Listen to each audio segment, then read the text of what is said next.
kami ng palengke. Mainit pero okay lang.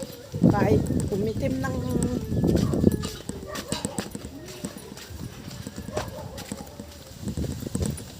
dito sa banda dito ay pantar.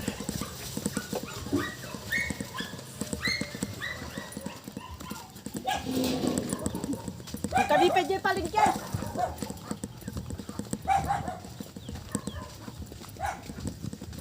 Pero enjoy naman. Enjoy. Dito kami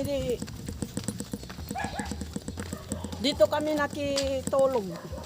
Nakituloy kay sa bahay ng kapatid kong si Mando.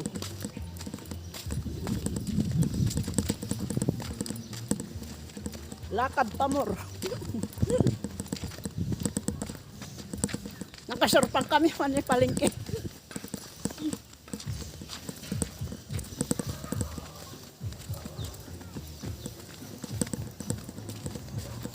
Dito ay kamanggaan. Uy, mangga oh. Ang daming naglaglagan na mga bunga ng mangga dito. Pero hindi pinapansin. Murang-mura na ngayon ang presyo ng mangga sa palengke kasi malapit ng tag-ulan.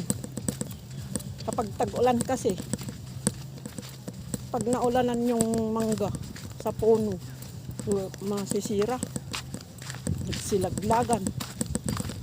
Kaya yun ang dahilan ng pagbagsak ng presyo ng mangga kapag tag-ulan.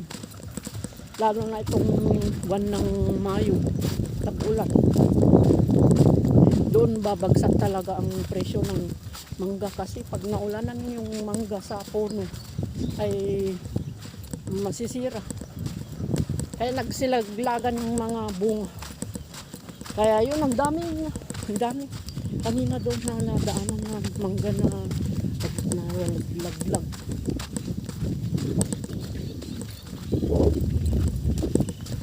Pero okay naman, nakarelax kami ng